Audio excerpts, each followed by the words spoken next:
পুঁই শাক আর হবে না।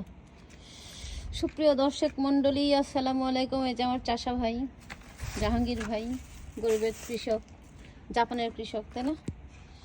আমাদের জাপানের কৃষক ভাই আজকে ফাইনালি সে গার্ডেনিং শুরু করলো। টুকটাক টুকটাক করে চলতেছিল। যেমন এগুলো কিন্তু এবার সামার আসার আগে আর কি, উইন্টারের গত বছরের এগুলো আলু গাছ লাগিয়েছিলাম। গত বছর আলু খেয়ে গাছ বের হয়েছিল, শিকড় বের হয়েছে, সেগুলো কেটে লাগাইছিলাম, সেগুলো এখন বের হয়েছে।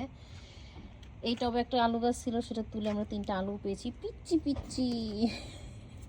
এখন লাগানো হলো টমেটো গাছ, মরিচ গাছ, আর এগুলোতে দেওয়া হয়েছে সব শাক, মেবি লাল শাক আর ডাঁটা শাক, হ্যাঁ কলমি শাক। ও কলমি শাক দিয়েছ? কলমি শাক খেয়ে লাগাইলেই মনে হয় বেটার।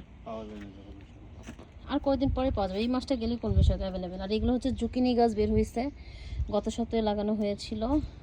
আর এগুলো আমার গত বছরের পালং শাক খেয়ে বীজ পড়েছিল পালং গাছ থেকে, সেই গাছ থেকে আবার শাক হয়েছে, সেই শাক থেকে আবার বীজ আসতেছে।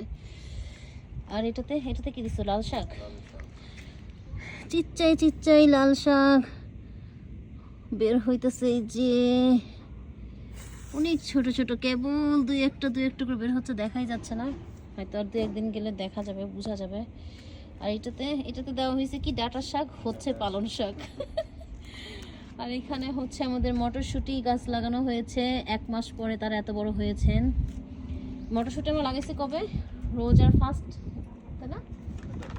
ফার্স্ট রোজায় না, ফার্স্ট রোজার দিকে কেবল এতটুকু বের হয়েছে। আর এখানেও শাক লাগানো হয়েছে, এটাও বের হবে কবে আল্লাহ পাক ছাড়া কেউ জানে না। আরও 2টা গাছ রোপণ করতে হবে। এই 2টা হচ্ছে আমাদের কি গাছ? কিউকাম্বার, শসা গাছ, জাপানের শসা। এই 2টা লাগালে অলরেডি সন্ধ্যা হয়ে গেছে, সানসেট হয়ে গেছে। আমাদের গার্ডেনিং চলতেছে, যেহেতু সময় পাওয়া যায় না, খুব ব্যস্ত থাকি আমরা। চারপাশে লাইট জ্বলে গেছে কারণ সন্ধ্যা হয়ে গেছে। আবার আমাদের কবে এই জায়গাটা সুন্দর গ্রিন হবে সেই আশায় আছি, কারণ প্রত্যেক বছর এই জায়গাটা এত সুন্দর সামারে গ্রিন হয়ে যায় গাছে। আমার দেখতেও ভালো লাগে, মনটাও ভালো লাগে, সেই শান্তিতে না, খাইতে পারি আর না পারি, মনের শান্তি হচ্ছে বড় শান্তি।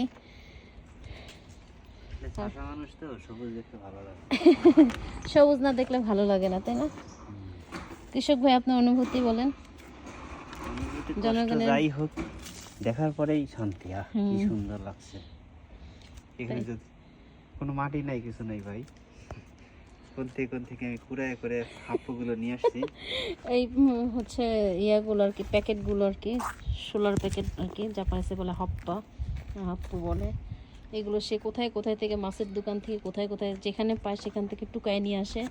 কারণ টবে লাগায় পুষায় না। এই যে টব দেখেন কয়টা হয়, টব কিনতে ফকির হয়ে যাওয়া লাগে। কিন্তু আর টবে মাটিও বেশি, মানে বড় টব পাওয়া যায় না। এই টবটাই সবচেয়ে বড়, হাইস্ট পাওয়া যায়। এর থেকে বড় টব আমার চোখে পড়ে নাই, জানি না পাওয়া যায় কিনা।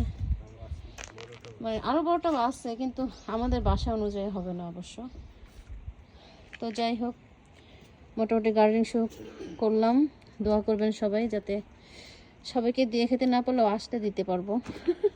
যে দেওয়া সম্ভব না, এসে নিয়ে যাবেন, যা হয় হোক।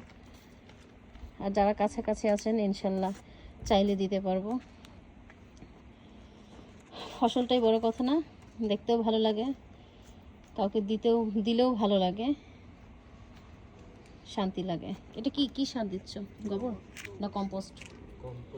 কম্পোস্ট গোবর। এটা কাউডাং আছে এবং সব সবজি টবজি এগুলো কম্পোস্ট। সব মাটি কিনতে হয় এখানে, মানে যে খরচ হয় গার্ডেনিংয়ের পিছনে, সেই পরিমাণ ফসল না হলেও দেখতে ভালো লাগে, এটাই হচ্ছে কথা। আমার পুরো বাগানটা যেদিন গ্রিন হবে সেদিন দেখাবো আবার। আজকের মতো রাখছি এখানে, আল্লাহ হাফেজ।